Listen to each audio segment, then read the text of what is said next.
The bigotry of Hillary Clinton, who sees people of color only as votes and not as human beings worthy of a better future. So true. That is so true.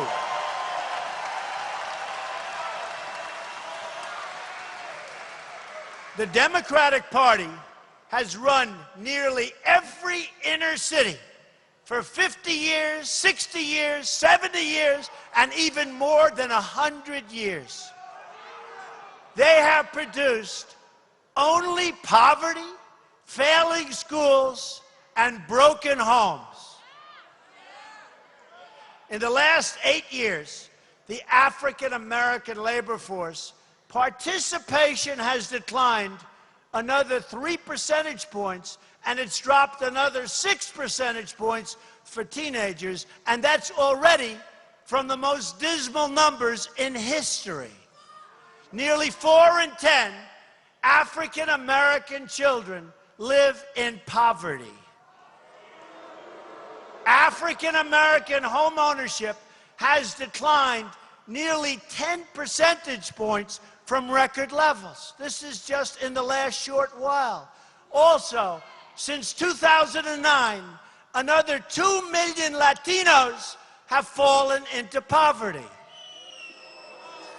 Incomes for Latino workers fell by almost another $1,000 a year, again, by terrible standards.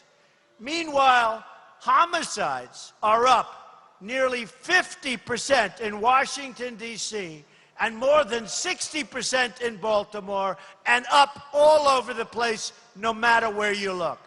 The level of crime in these cities is something no American should consider acceptable. It should not be considered acceptable.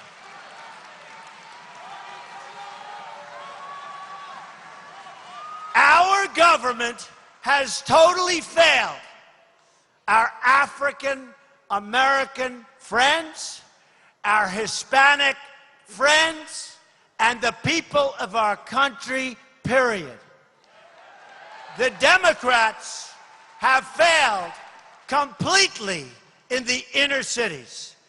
For those hurting the most, who have been failed and failed by their politician, year after year, failure after failure, worse numbers after worse numbers, poverty, rejection, horrible education, no housing, no homes, no ownership, crime at levels that nobody's seen. You can go to war zones in countries that we're fighting, and it's safer than living in some of our inner cities. They're run by the Democrats. And I ask you this, crime, all of the problems, to the African Americans, who I employ so many people, to the Hispanics, tremendous people. What the hell do you have to lose? Give me a chance. I'll straighten it out. Our economy does better when we have a Democrat in the White House. By almost every economic measure, America's better off than when I came here. We are now out of the ditch that we were thrown into with the Great Recession. Our economy and our country are in much better shape today. We seem to be stuck in a holding pattern. There was a really disappointing jobs report that came out. I'd give him an A. I don't think he gets the credit he deserves for saving our economy. There's a total disconnect between what the American public feels and what he's saying is going on in the economy. Thousands and thousands of Americans disheartened, leaving the job force. Cutting back on hours to avoid the law's mandate that full-time workers get coverage. I would like to vote Democratic, but it's cost me a lot of money. Under President Obama's leadership, our country is on the road to recovery. 38,000 jobs, not enough to even remotely keep pace with population growth. We need to reverse the long-term neglect that has dried up jobs. We're going to put a lot of coal miners and coal companies out of business. Her plan to have clean energy will put coal miners out of work. I just want to know how you can say you're going to put a lot of coal miners out of jobs and then come in here and tell us how you're going to be our friend. Don't let anybody they tell you that, it's corporations and businesses that create jobs. I'm not on the ballot this fall. But make no mistake, these policies are on the ballot. Every single one of them. There's no compassion in tolerating lawless conduct. Crime and violence is an attack on the poor and will never be accepted in a Trump administration. Okay, well, it doesn't matter what Trump says. As long as he's a Republican and as long as he's white, he's just not going to be believed. I'm sorry. I mean, you should hear some of the liberal interpretations of what he just said. It sounds to me like he cares about people. Conservatives care about people, believe it or not. We may criticize people, but we care about them. Do you think that I, as a conservative, want to see what's happening to the people in the inner cities of this country? See the government dependency, the decay of civilization, the drugs, the violence? Do you really think that I want to keep those people there? No, I don't. I want them to earn their way out. I want their lives to get better. I want them to understand that America really is a land of opportunity, and what's holding them back is the messages that are being sent to them by black leaders, and not only that, the programs and policies that are imposed on them by Democrats to create their plantation. Democrats, once upon a time in the Old South, they were the authors of oppression against blacks. And after Selma, they began to realize, hey, we can't oppress them anymore, so let's pander to them. We'll give them stuff. And then they'll even vote for us. Isn't that great? I'm telling you, that's what's going on. But you try to tell that to black people in this country, and it just doesn't sell. Here's an example. Dan Bongino on CNN, along with Lamont Hill. And Bongino is being asked about, the riots in Milwaukee and all that. So this was an area that was identified, especially after the 2012 elections, as we need to expand our base. We have to make an argument that Democrats have ruled these communities and kept them the way they are. Why isn't that translating through the Trump campaign? Yeah, Chris, this is one of the great mysteries of my life. If I was granted, omnipotence by the Lord tomorrow to change one thing, it would to be able to walk into the black community and more largely in inner cities and say, please, look at what's happening here. I mean, these communities have been ruled monopolistically by far-left big government liberals for decades, in some cases since the 20s and 30s. These communities have been driven into the ground. I mean, you don't have to be a scientist to look at the evidence, the correlational evidence right in front of you. Liberalism correlates with poverty and high crime every single place it's been tried, and yet you have some members of the black community which support the Democratic Party, which continues to bankrupt them. I wish I could change it. I wish the Trump campaign could as well. First part of that statement drew a wince. Why? Well, there's nothing far left about Chicago. What? Now, see, this is Lamont Hill responding to... Now, what you just heard from Bongino was the truth. And here's Hill saying, well, first of all, Chicago's not far left. Really? Come on. Are you serious? Chicago is a cradle of communism, and it has been for decades.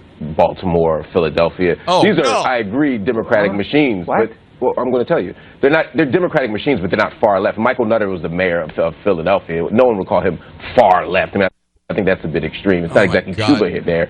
But the other piece of this, and you said you're not a scientist, and I'm glad you said that. There's a difference between correlation and causality. I agree there's a connection between these very poor places and Democratic machines, but being Democrat doesn't cause you to be poor. Being liberal doesn't cause you to be poor. Wait a minute. Being Democrat doesn't cause you to be poor? Well, I mean, that's true. If you're a Democrat leader, you're not going to be poor. We can guarantee that. A bunch of top-down policies that enable this to happen. Wait a minute. Hold on a second. He just said you're not poor because you're a Democrat. It's because of a bunch of top-down policies that have been imposed. Yeah, but who imposed them? Whose policies are they? Lamont, they're the Democrats. Honest to God, folks, it's like we're speaking a different language here. In a place like Ferguson, for example, the flight of jobs is far more important. The destruction of public housing is far more influential than who's the city councilman or who's the mayor, although that's not a black majority. Wait a minute. Hold on a second. They're the people that make the decisions about where the money goes and about what the regulations are and how the tax... There's a total disconnect here. Same thing in Baltimore. Again, we need a new way out, but the new way out isn't to just crack down on Democrats and bring Republicans in. We need new policies that bring in jobs, that bring in investment, and that change the relationship between police and community. And that's not a partisan issue. That's a much bigger issue. Okay. All right. So essentially what he's saying here is we need new programs and new policies, but we need to keep the Democrats. Well, if you're going to keep the Democrats, how are you going to get new policies and new programs? And by the way, you don't need another program. What you need is free market policies. You need conservative values.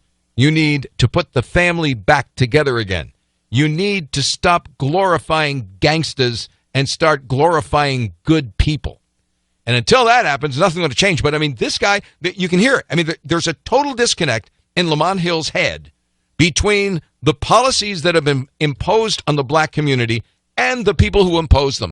Are you thinking of relocating somewhere in the States? Make sure you take a look at the 12 worst places to live in the US before you make any decisions about your next home base. 12. St. Louis, Missouri. Over 14% of St. Louis' population is living below the poverty line. Out of 100,000 residents, every year 35.3 are murdered, which ranks it as one of America's most dangerous cities too. 11. Reno, Nevada.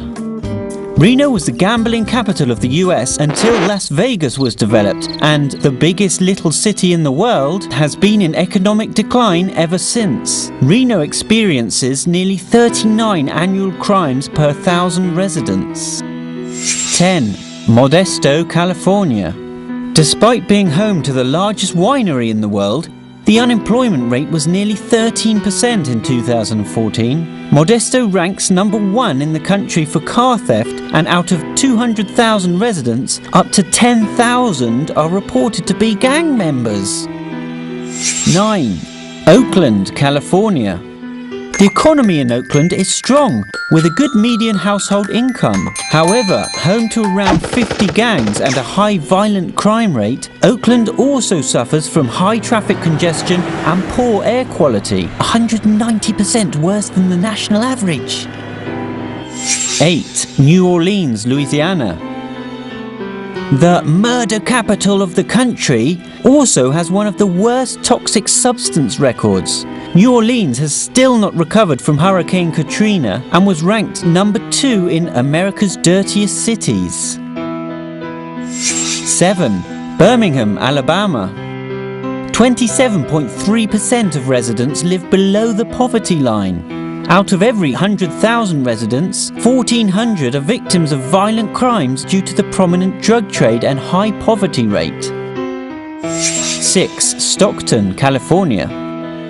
In 2012, the city filed for bankruptcy. Forbes voted Stockton as one of the most dangerous cities in America due to its high crime rates, with over 20,000 violent and property crimes committed last year. 5. Memphis, Tennessee. Memphis is the largest city on the Mississippi River, with over 20% of its inhabitants living below the poverty line. In Memphis, you stand a 1 in 12 chance of being a victim of crime. 4. New Haven, Connecticut. Home of Yale University, the surrounding areas of New Haven are impoverished and crime-ridden. Nearly 68 crimes occur annually for every 1,000 residents. 3. Cleveland, Ohio.